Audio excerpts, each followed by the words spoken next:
The name millipede suggests a creature of an impossible proportion, literally 1,000 feet.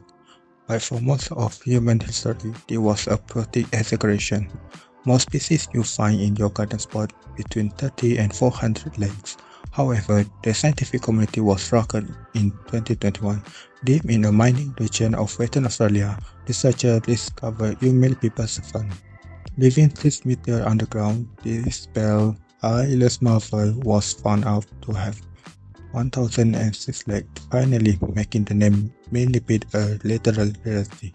But whether they have 30 legs or 1000 legs, this creature represents one of nature's oldest and most successful body plans. Today, we are diving into the secret world of the Diplopoda. To understand the millipede, we have to go back to 420 million years. Millipedes were among the very first animals to leave the ocean and breathe air. During the Carboniferous period, when Earth's atmosphere were oxygen-rich, millipede grew to terrifying sizes.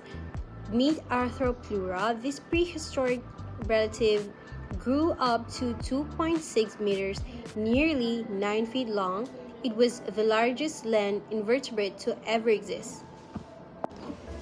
While they have shrunk over millions of years, their classification remains unique. They belong to the subphylum Myriapoda.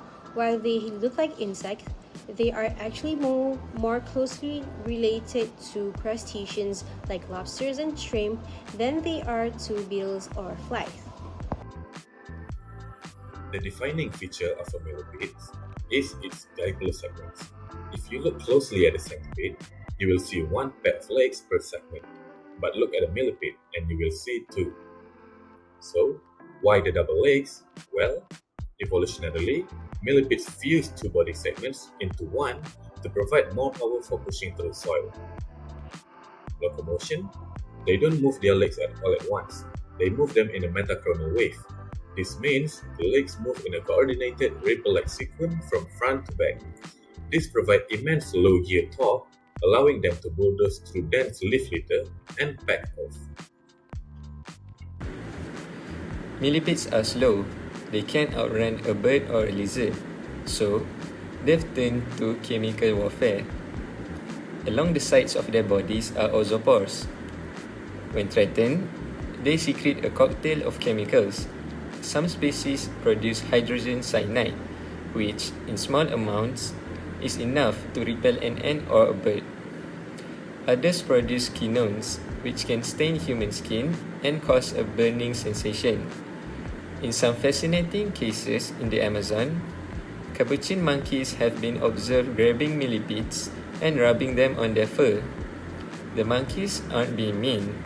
They are using the millipedes' toxic secretions as a natural insect repellent to keep mosquitoes away. Millipede reproduction is a delicate affair.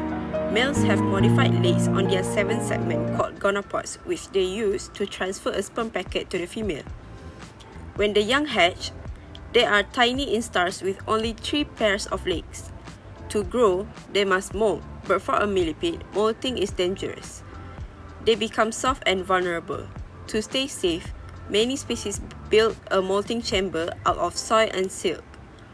Each time they shed their exoskeleton, they don't just get bigger, they actually add new segments and legs. This indeterminate growth means that an older millipede is literally leggier than a younger one.